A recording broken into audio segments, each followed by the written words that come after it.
여야 대표 의원들을 모시고 정치권의 뜨거운 현안에 대해 질문하는 시간이죠. 격주 한판 시간. 자, 오늘은 더불어민주당의 김종민 의원과 함께합니다. 의원님 어서 오세요. 예, 안녕하세요. 네, 진 작가님과 우리 김 소장님과도 인사 나누시고요. 안녕하세요. 안녕하십니까. 네. 예. 자, 2주 전에 이제 민주당 선대위가 꾸려졌습니다. 예. 예, 근데 그 사이에 다시 꾸려졌어요. 그러니까 이제 다 자리를 내놓으시고 이재명 후보에게 선대위 구성 전권을 주기로 된 거죠. 그렇죠. 다시 지금 짜고 있다 그래요. 예. 근데 아직 뭐 다 이재명 짠건 후보는 당 대표에게 또 맡기겠다 이렇게 오늘 인터뷰 어디에 보니까 나오기도 하던데요. 정확히 어떻게 되는 겁니까? 당연히 뭐 후보하고 당 대표 상의해서 만들겠죠. 뭐. 방향은 예. 근데 이제 지금 이제 이런 예. 거예요. 저는 이거 뭐 특별하다면 특별할 수도 있는데 예. 한편으로 보면 좀 자연스럽다고 볼 수도 있는 게 실제로 우리가 이제 원팀 선대위에 대한 그 필요가 좀 강했잖아요. 예. 경선 후유증을 우리가 치유해야 되니까. 그래서 저도 처음 보는 선대위를 만들었어요. 처음 시작할 그러니까 때 뭐 2주 총괄본부장이 여러 명이에요.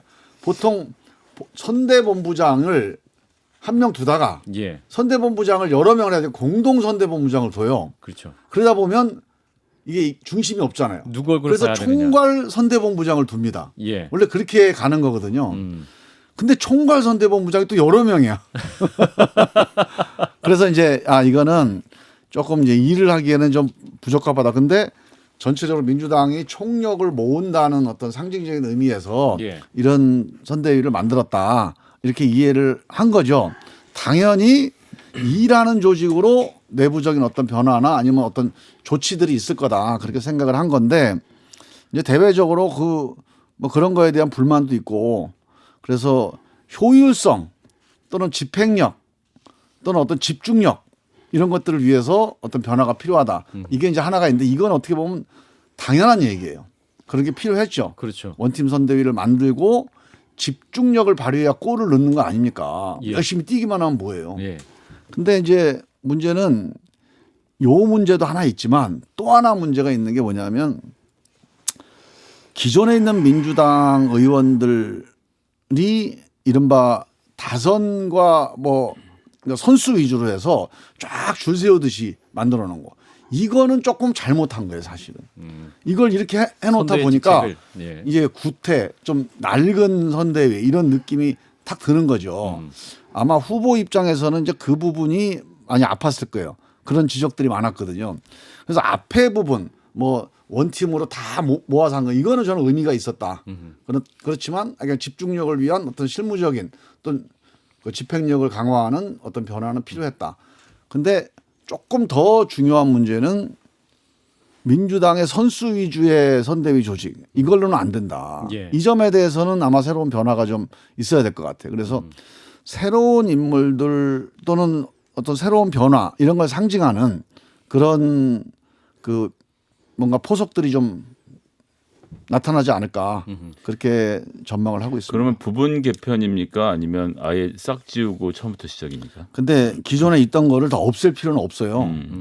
그래서 기존에 있던 것들이 이제 운영은 되는데 이게 의사결정 체계를 예. 좀 더 좀 효율화하고 좀 더 정확하게 가져가는 거, 신속하게 그런 면이 하나 있을 거고 그 다음에 또 하나는 새로운 인물들, 그러니까 새로운 메시지를 던질 수 있는 예. 그런 액센트들이 아마 선대위 개편 과정에서 전 있을 거라고 봅니다. 그래서 그런 것들이 전체적으로 앞에 전면에 나서는 뭐 이런 모양새라고 보는데 이거는 다 뭐 제 뇌피셜입니다. 근데 이게 뭐 선대위의 대응이 늦다라고 하는데 제가 볼 때는 문제가 좀 다른 데 있다고 보거든요. 예. 지금까지 그 위기라는 걸 보게 되면 위기의 근원은 사실 후보 자신이에요. 예. 후보가 일일 일실현하고 일 아수라거든요. 그때 너무 빨리 던져버려요. 그렇죠? 그래서 이게 문제지. 당과 조율되지 않은 상태에서 막 던져버리고 그다음에 막 국정감사를 하겠다 막 이렇게까지 나가니까 이게 제가 볼 때는 과속이거든요. 근데 이제 우리 진중권 작가님이 우리 민주당 레드팀으로 와갖고 좀 비공개로 그런 얘기 좀 하시면 좋은데 너무 그렇게 공격하지 마시고 윤석열 후보든 이재명 후보든 후보 되자마자 예. 여러 가지 약간 스텝이 좀 뭐 흔들리기도 하고 혼란스럽기도 하고 하는 겁니다. 네. 어느 대통령 후보를 보세요. 제가 보기엔 김대중 대통령 정도 말고는 후보 된 다음에 이거저거 해보다가 조금씩 이렇게 오바도 하고 조금씩 이렇게 흔들리기도 하고 그래서 흔들리면서 피는 거 아닙니까 꽃이. 그렇지 않은 꽃이 없었다. 이걸 좀 기억을 해 주시고 저는 두 후보 다 그런 과정을 거치고 있다고 보는데 지금 말씀하신 그런 교훈은 좀 필요하다고 봐요. 저는 이번에 이제 이재명의 민주당으로 가겠다 이렇게 얘기를 했잖아요. 예. 저는 이게 이제 민주당이 과거의 민주당과 앞으로 미래 민주당이 달라져야 된다. 이 점에서는 저는 의미가 있다고 봅니다. 변화돼야 된다. 혁신해야 된다는 점. 근데 그 표현을 갖다 그런데 예, 그게 민주당이 이제 잠시만요. 이재명의 민주당이라는 것은 미래지향적인 후보를 이재명으로 뽑아놨으니까 예. 그런 민심을 받들어서 민주당이 새로운 미래지향적인 혁신으로 가겠다. 이런 취지로 민주당이 혁신해야 된다는 취지로서는 저는 뭐 상당히 긍정적인 그런 뭐 또는 사람들에게 약간 기대를 주는 면이라고 보는데 당과 후보가 반드시 같이 가고 같이 변해야지 예. 이게 성공하는 거지. 예를 들어서 후보는 괜찮은데 당이 좀 문제다. 이건 아니라고 봐요. 후보도 당도 과거의 이재명과 다른 이재명 또 과거의 민주당과 다른 혁신하는 민주당 이 두 가지가 같이 혁신하는 예. 그런 방향으로 가야 된다. 그 후보의 메시지에 보면 나부터 바꾸겠다, 나부터 혁신하겠다 이런 메시지가 되게 강조가 되어 있습니다. 예. 그래서 방향은 그러니까 메시지는 그런 메시지예요. 근데 이제 언론에서 보기에 이재명 민주당 그러니까 뭐 그러면 이재명 후보가 당을 다 이제 장악을 해서 막 물갈이 하고 앞으로 이제 조직도 다 끌고 가겠다. 그렇게 약간 이제 확대 해석하는 정치적으로 해석하는 뭐 이런 이슈가 돼버린 거죠. 근데 그거는 저는 아니라고 보고요. 당 사무총장과 정책위 의장 등 주요 이제 당직자도 일괄 사퇴했지 않습니까? 그럼 예. 그런 부분 인선에도 후보가 관여하시는 겁니까? 오늘 뭐 기사를 보면 후보가 그거 요구하지는 않았는데 예. 뭐 그렇게 결단해서 고맙다 이렇게 얘기를 한 것 같아요. 근데 이제 뭐 후보가 얘기를 했던 누가 얘기를 했던 아마 그 후보가 되면 예. 사무총장에 대한 욕심이 좀 생기나 봐요. 제가 후보를 안 해봐서 모르겠는데 우리 윤석열 후보도 바로 사무총장 바꿔버리잖아요. 그 사무총장이 주로 이제 인사하고 그다음에 그 돈 자금 집행을 하게 되는데 예. 대개 보면 자금 집행에 대해서 실제로 이제 집행을 하다 보면 여러 가지 이견도 생기거나 아니면 좀 이게 허들이 장애물들이 생기는 경우가 있어요. 예. 기존의 대선을 보면 그런 걸로 놓고 보면 사무총장은 좀 이심전심 소통 잘 되는 그런 사무총장이면 좋겠다. 이런 아마 요구가 있는 것 같아요. 후보 측에서도. 그렇죠. 뭐 그러니까 후보가 되면 예. 그 뭐 이재명 후보만이 아니라 윤석열 후보도 이제 그런 게 있으니까 아마 권성동 총장으로 바꾼 거 아닙니까? 네. 예. 그 문제는 뭐냐면 이제 이재명이라는 후보가 사실은 이게 무슨 개혁적인 이런 느낌은 안 나거든요. 그래서 민주당을 바꾸겠다라고 하는데 사실 말이 안 되잖아요. 민주당이 후보지. 네. 후보의 민주당은 아니잖아요. 네. 이게 뭐 정당 정치에서 완전히 뒤집힌 건데 이게 어떻게 딱 들으면 뭐 이재명 유일 체제냐 이런 느낌도 좀 들고 특히 이제 송영길 대표가 뭐라고 그랬냐면 이재명 따라 배우기 운동을 하더라고요. 그래서 이거는 그러니까 자유민주 주체에서 굉장히 낯설게 느껴지거든요. 그러니까 제가 볼 때 이거 NL 스타일이에요. 그래서 그 다음에 이제 홍보하는 것도 보게 되면 뭉클, 울컥, 뭐 이런 거, 왈칵 이런 거, 약간 신파쪽 이런 것들이 굉장히 우리한테 좀 이렇게 뭐랄까 이질적으로 느껴진단 말이죠. 그래서 여기에 대해서 오히려 이제 이런 워딩 자체가 그냥 당을 혁신하겠다, 나도 바꾸겠다 하면 되는데 이재명의 민주당을 만들겠다. 이것이 저럴 때는 좀 외라 중도층들한테는 뭔가 좀 불안하게 느껴지거든요. 저는 이제 우리 진중권 작가님은 너무 좀 야박하게 이제 평가를 하시는 거고 지금 우리 개명천지에 무슨 유일 체제로까지 이제 비화시키는 거는 조금 민주당이나 우리 이재명 후보에 대해 억하심정이 좀 많으신 것 같고 제가 보기에는 이재명 후보가 우리 민주당 내에서 잘 알려지지 않은 정치인입니다. 예. 당연히 국민들에게는 뭐 경기도지사, 뭐 사이다, 뭐 재난지원금 뭐 이런 정도는 알려졌겠지만 예. 실제로 정치적인 어떤 스토리라든가 아니면 그 정치적인 그 뭐 역사랄까 아니면 그런 어떤 뿌리 이런 거에 대해서는 잘 모르는 분들이 많을 거예요. 그래서 이제 그런 부분에 대해서 좀 아쉬움이 이제 여러 가지 형태로 나타나고 의원들도 그걸 홍보하다 보니까 뭐 여러 가지 이제 정서적인 표현들이 나타나는 건데 뭐 그 정도로 보시면 되고 그거를 무슨 개인 숭배하듯이 이제 뭘 만들어 간다 이렇게까지 보시는 건 너무 이제 과한 그런 지적이라고 보고요. 한 가지 이건 있습니다. 그 이재명 후보가 지금 제일 큰 숙제는 네. 우리 민주당의 숙제죠. 중요한 거는 중도층이에요. 중도층. 사실 개혁 지지층의 결집은 저는 이재명 후보 선출이 어느 정도 뭐 안정적으로 이루어졌다고 봐요. 예. 그런데 우리가 연탄재가 있어도 눈이 안 붙으면 눈사람이 안 되잖아요. 그러니까 연탄재 없이 눈사람은 또 금방 깨지고 예. 이게 딜레마거든요. 둘 다 있어야 돼요. 그러니까 연탄재는 확보가 됐는데 눈사람이 붙어야 되거든요. 그러니까 이게 이제 중도층으로 우리가 가야 돼요. 이 중원으로 가야 되는데 예. 그 점에서 제가 여러 사람한테 물어봐요. 지금 민주당 혹은 이재명 후보에 대해서 어떻게 생각하냐. 그러면 이제 잘 안 찍는다는 분이 있죠. 특히 중도적인 분들. 왜 안 찍으려고 하냐 물어보면 대체로 비슷한 분위기가 뭐냐면 불안하다는 거예요. 그러니까 잘 모른다 불안하다인데 이 불안하다는 게 좀 강해요. 예. 그래서 이거는 뭐냐면 혼자서 막 치고 나갈 것 같다. 후보가 예, 이런 점에 대한 게 있어서 예. 저는 이재명의 민주당이 민주당을 과거의 민주당이 아닌 새로운 미래의 민주당으로 가겠다. 함께 변하겠다. 이런 메시지로는 의미가 있는데 예. 민주당 뭐 좀 몸이 무거우니까 그냥 그 이재명 후보, 이 정치인 이재명의 어떤 페이스대로 약간 독선적으로 가겠다. 이렇게 잘못 왜곡되면 오해가 되면 오히려 중도층의 신뢰를 좀 잃어버릴 수가 있어요. 예. 그래서 저는 제가 이제 후보에게도 그런 말씀도 드리고 또 여러 번 우리 당에서도 얘기를 했는데 그 민주당과 이재명이 같이 가는 그래서 이재명은 합니다. 이게 이제 경선 때 이재명 후보를 당선시킨 구호 아닙니까? 예. 이재명은 합니다. 추진력, 뭐 사이다, 결단력 이것도 같이 가야 돼요. 이 뭐 장점이라고 볼 수 있으니까 이걸 잃어버리면 안 되는데 이것만 가지고 안 됩니다. 이재명은 함께 합니다. 이것도 같이 가줘야 돼요. 이재명 두 바퀴가 함께합니다. 굴러가야 중도층 본선에서 이길 수 있다. 그 이재명은 합니다. 그런 사안에서는 합니다로 가고 이재명은 함께 합니다. 이런 사안이 반드시 있습니다. 이런 사안에선 함께하는 걸 보여줘야 됩니다. 그때 당과 함께합니다. 180명과 함께합니다. 현장과 함께합니다. 2030과 또는 국민과 또는 중도층 우리 당신들과 함께합니다.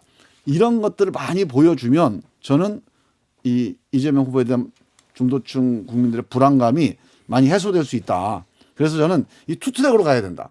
합니다만 갖고는 안 되고 함께합니다. 합니다와 함께합니다가 같이 가야 된다. 예. 저는 그렇게 계속 주장을 하고 있습니다. 예, 그 아까 진 작가님 중소회장? 말씀하실 때 따라 배우기 뭐 이건 무슨 김일성이나 하는 얘기인 것 같은 건데 따라는 한 적이 없고요. 송영길 당대표가 워낙 책 읽는 걸 좋아해서 예, 다독가지 않습니까? 그래서 이재명 관련된 책을 몇 권 읽었고 그래서 이재명에 대해서 배우자 우리가 이재명을 너무 모르고 이제 어떤 환경에서 잘하는 사람인지를 알아보자는 취지로 한 거라 그것하고 김일성 하는 따라 배우고는 좀 많이 먼 것 같아서 예, 바로 잡았습니다. 아니, 그러니까 정치에서 예를 들어가지고 윤석열의 인생을 배우자 이런 거 안 하잖아요. 그의 전기를 읽어보자라든지 이런 것들은 주로 이제 강반상 여사의 일대기라든지 이런 것이 너무나 자연스러운 어떤 문화에서 나오기 때문에 저는 굉장히 이질적으로 느꼈다는 거고요.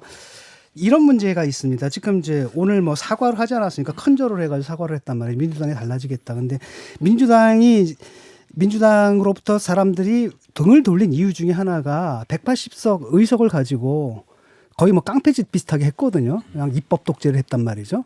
그런데 이분이 곧바로 내세운 메시지가 뭐냐면 민주당이 압도적 다수를 주셨는데 책임을 지라는 것이다. 장애물이 생기면 그 힘으로 넘으라 준 것이다. 이분의 인식이 뭐냐면은 180석이 있는데도 제대로 못했다. 그러니까 바로 가야 되는 거고 37개 법안은 패스트 트랙을 동원해서라도 바로 그냥 강제로 통과시켜야 된다. 이런 메시지도 내고 있거든요.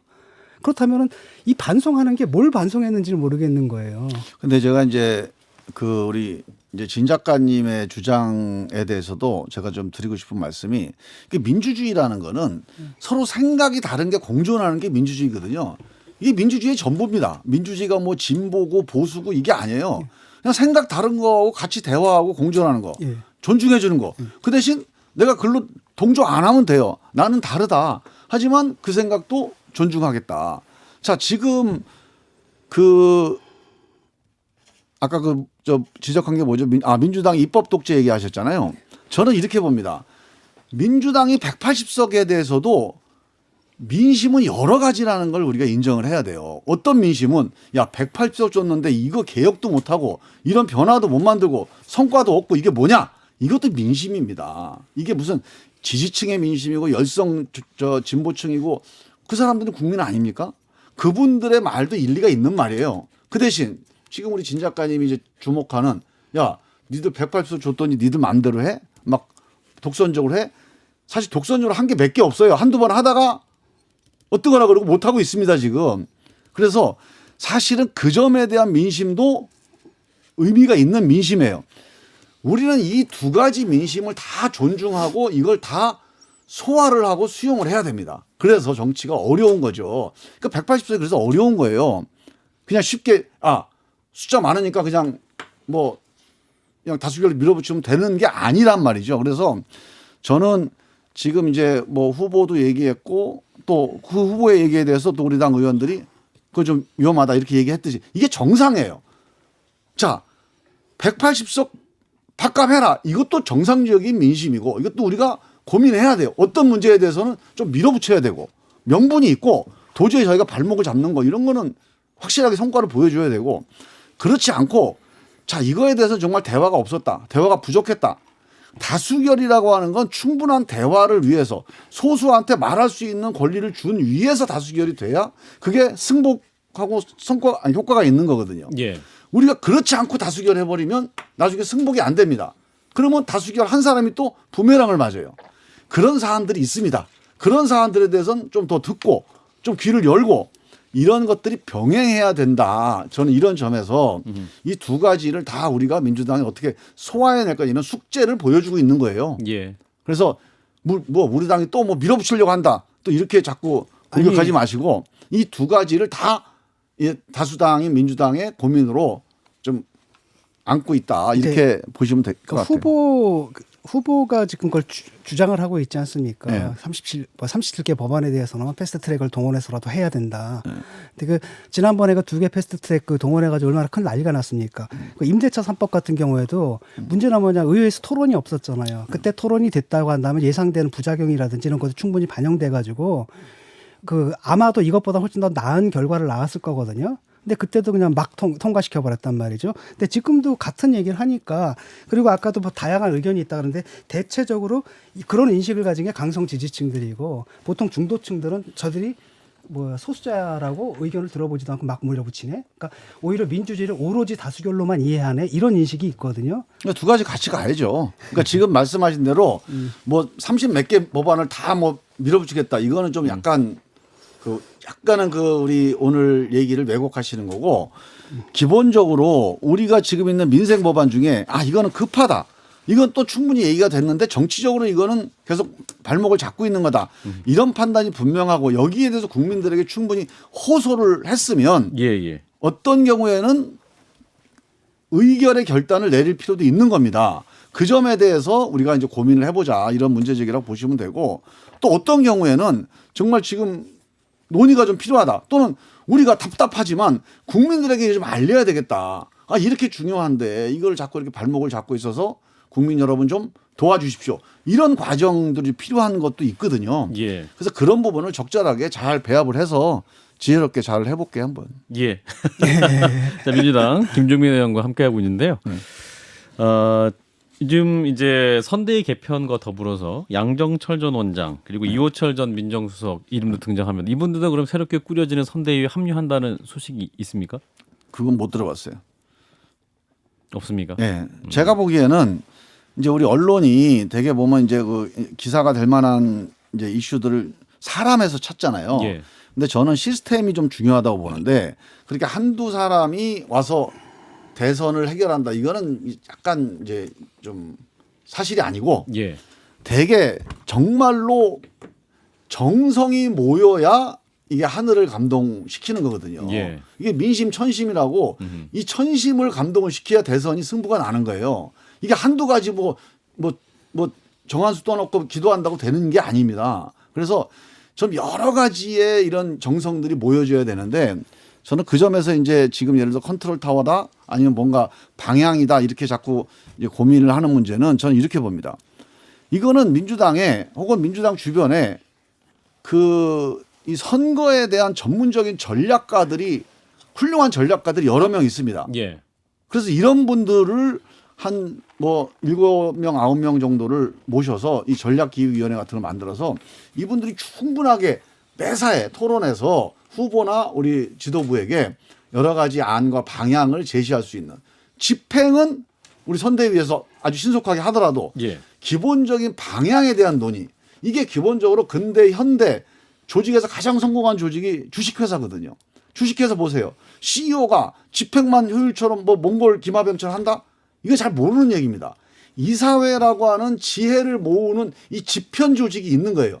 이 집현 조직과 CEO라고 하는 집행 조직이 함께 있을 때 이 조직이 좋은 결정을 내리거든요. 예. 그러니까 우리 당도 방향에 대해서는 전략기획위원회 같이 정말 전문가들로 집편을 해내는 지혜를 모아나가는 그런 시스템을 하나 운영을 하고 집행 조직은 정말로 신속하게 그리고 정확하게 집행하는 그런 조직으로 가고 이 두 가지가 같이 가야 된다. 그래서 사람 한두 명 영입해 와서 가는 거는 저는 일종의 이제 약간 뭐 브랜드 효과 또 이미지 효과 정도는 있는데 내용적으로는 큰 의미는 없다. 국민의힘이 지금 오늘 이제 윤석열 후보와 김종인 전 비대위원장 6시 반에 네. 이제 만나다라는 속보가 있죠.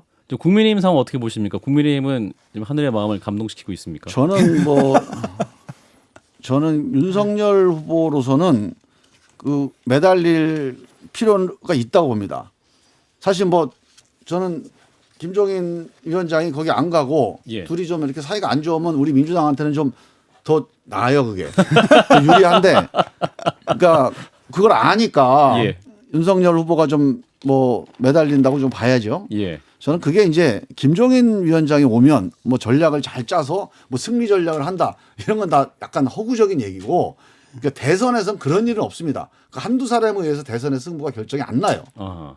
그래서 그건 아닌데 예. 어떤 데 그러니까 의미가 있냐면 윤석열 후보라는 사람이 어떤 대선 후보든 약간 이게 원탑 아닙니까? 대한민국의 이 선거 특히 이제 약간 대통령제가 되게 강력한 이제 집행력을 갖고 있는 대통령제니까 예. 그러니까 엄청난 권력이 그래서 이 대통령 선거에서 국민들이 뭘 보냐면 저 사람이 혼자서 독선제로 갈 사람이냐 아니면 에너지를 역량을 결집시켜서 이걸 아주 반드시 봅니다. 예. 그래서 경선에서는 사이다라든가 아니면 검찰총장 무슨 검사 칼제비 이런 걸 볼지 모르지만 본선에서는 저 사람의 역량 결집을 할 수 있는 그릇이냐를 봐요 반드시. 그 되게 예. 중요한 겁니다.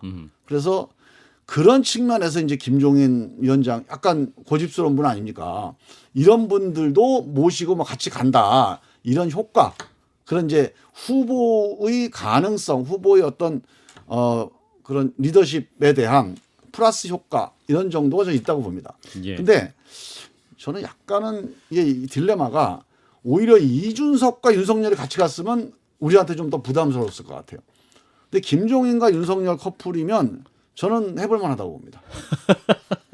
그래서 그게 안 되게 하려고 민주당에서 김종인 위원장을 물밑 접촉했다 이런 소문도 나 있던데 어디 그쪽으로 보내려고? 모르겠습니다. 그건. 끌어오려고. 예. 그거는 그렇게 이렇게 뒤에서 작업해도 될 수 있는 문제는 아니고요. 예. 저는 김종인 위원장은 그로 갈 거라고 봅니다. 근데 윤석열 후보 쪽으로 윤석열 후보 갈 거라고 갈 보는데 것이다. 저는 오히려 이준석과 합을 맞춰서 윤석열의 포용력과 어떤 융통성, 통합력을 보여준다면 우리한테는 상당히 위협적이었을 거라고 보는데 김종인과 합을 맞춰서 그걸 보여준다. 그거는 제가 보기엔 국민들이 많이 본 장면이기도 하고. 지금 말씀하시는 건 그러면 이준석 대표가 총괄 선대위원장을 하고 그러니까 이제 윤석열 후보 같이 가는 그런 그림을 말씀하시는 겁니까? 제가 보기엔 예. 제가 만약에 짜라 그런다면 예. 이준석 총괄선대위원장, 예. 윤석열 후보, 예. 나머지 분들은 다 고문 이렇게 모실 것 같아요. 아하. 그렇게. 그러면은 조금 약간 경계할 만한 이제 진영이 될 것 같아요. 근데 딱 그 흐름을 보니까 그렇게 되지 않고 그렇게 안 되죠. 왜 안 됩니까? 이준석 대표와 윤석열 후보 합이 안 맞습니까? 그러니까 이제 그 윤석열 후보가 그런 정도의 그 생각의 혁신을 할 수 있는 분이 아니에요. 대한민국에서 관료 생활을 가지고 환갑 때까지 관료 생활을 했던 분이라는 거는 예. 규정과 규칙, 질서 또는 장유유서, 이 서열 이런 걸 엄청나게 익숙해져 있는 분이에요. 예. 그러니까 지금 사실 정치는 혁신하는 거고 관료는 지키는 거거든요. 근데 지키는 거를 평생 해오신 분이에요. 수사도 사실은 규정 가지고 규정 적용하는 거지 무슨 현장의 목소리를 들어서 갑자기 수사를 있는 사람, 죄 있는 사람 없게 하고 이렇게는 못 하잖아요. 네네. 그냥 규정 따라 하는 게 수사입니다. 예, 예. 그래서 수사 잘하는 사람이 혁신적인 사람이 아니에요. 보수적인 사람입니다. 그래서 그런- 엄청 보수적인 분이라 그런 걸 보완해 줄 수 있는 혁신가형 당대표가 보완을 해주면 우리한테는 되게 위협적인 그런 이제 포메이션이 되는데 그게 안 될 것 같아요. 그래서 그러나 어쨌거나 괜찮을 것 뭐 예를 들면 김병준, 김한길 의원 이런 분들이 이제 소위 말해 민주당에 있는 인사들도 적극적으로 끌어가서 한 팀을 만드는 능력을 좀 보여줘서 민주당으로서는 뼈 아프다 싶을 수도 있을 것 같은데. 그거는 조금 마이너스 요소는 있죠. 근데 그 대한민국에 이 세 분만 있는 게 아니에요. 무지하게 많습니다. 그런가요? 예, 그 진짜로 어떻게 보면 널려져 있어요. 그 왜 그쪽 간 사람들 뭐하러 그렇게 계속 기다리고 있어요. 다른 분들 모시면 되죠. 그리고 유명한 사람도 모실 필요 없습니다. 지금 사회가 얼마나 빠르게 변하고 있습니까? 예. 가능성이 있고 미래에 대한 메시지를 담고 있는 분들을 발굴해서 한 분 한 분씩 모시면 아직 시간도 많이 남아 있고 사람도 많아요. 그래서 저는 뭐 그분들이 갔다는 거는 그냥 좀 안타까운 거죠. 아니 왜 국민의힘에 가시나? 왜 윤석열 후보한테 예. 윤석열 후보 자격 없는 분이거든요. 우리나라 역사적으로 제가 오늘도 윤석열 후보 페이스북을 봤는데 깜짝 놀랐어요. 이 고용 통계를 가지고 일자리 파괴 정부다 문재인 정부를 비판을 해요. 이게 10월달 고용 통계인데 이게 무슨 통계냐면 매달 노동했던 시간을 조사합니다. 자, 그러면 대기업의 정규직도 만약에 휴일이 하루 껴있어 그럼 일주일 동안 32시간 노동이 돼요. 40시간이 아니고 그렇죠. 이런 사람이 32시간을 집계됩니다. 그럼 이 사람들이 그러니까 비정규직 비슷하게 취급받는 거예요. 단기 일자리가 돼버려요. 그래놓고 뭐 400만 명의 단기 일자리 그러니까 늘어났다. 일자리 숫자 늘어났지만 이렇게 일자리 질이 안 좋아졌다. 이렇게 공격을 했어요. 이게 취업의 형태, 그러니까 상용직이냐 아니면 뭐 비정규직 일용직이냐 이 구분이 아니고 그냥 단순히 일주일 동안 일한 시간만 조사하는 통계거든요. 예. 그러니까 이게 기본적인 통계, 그러니까 국정에 대한 감각이 너무 없는 겁니다. 저는 이 통계를 딱 보고 이거는 당연히 500만 명이 1년 사이에 일자리가 줄어드는 건 불가능합니다. 예. 그래서 이건 아니구나 그랬는데 그걸 그렇게 믿어버리고 딱 페이스북에다 그냥 자신 있게 써놨어요. 이게 선무당 사람 잡는다고 무당은 사람 한 명 잡고 끝나죠. 이게 선무당이 대통령 되면 이 나라를 잡을 수가 있어요. 그래서 저는 이분이 준비가 안 돼서 이렇게 얘기하고 뭔가를 미래를 얘기하고 이렇게 할 때가 아니고 공부를 더 하셔야 돼요. 그래서 이번 한 번 더 공부하시고 다음번에 도전하시는 게 전 정말 나라를 위해서도 또 본인을 위해서도 필요하다. 이렇게 준비 안 됐는데 그 칼을 휘두른다 그러면 그 본인 한 번 상처 입고 마는 게 아니라 그 후유증이 엄청 클 것 같아요. 그래서 걱정스럽습니다. 근데 하여간 그런 분한테 그게 지지도가 좀 있다고 그래서 그 정치 오래 하신 분들이 평생 마무리하는 그 유종의 미를 거둬야 될 그 시점에서 거기에 힘을 실른다는 게 전 문재인 정부 미우면 그냥 문재인 정부 그냥 비판하고 말면 되지. 전 윤석열 후보를 선택하는 거는 저는 아니라고 봅니다. 그 윤석열 후보 알겠습니다. 어제 전두환 대통령 조문 관련돼서 간다 그랬다 안 간다고 했던 심경의 변화를 일으켰던 이유는 뭐였을까요? 그거는 이제 뭐 제가 보기에는 전두환 씨가 정치는 잘했다고 한 얘기가 있으니까 당연히 조문은 가는 게 원래 맞는 얘기죠. 근데 그랬다가는 또 엄청나게 또 얻어맞을 것 같으니까 안 간 거죠 뭐. 예. 자, 김종민 의원과의 격조 한판 오늘은 여기까지 마무리하도록 하겠습니다. 민주당 김종민 의원이었습니다. 고맙습니다. 예, 감사합니다.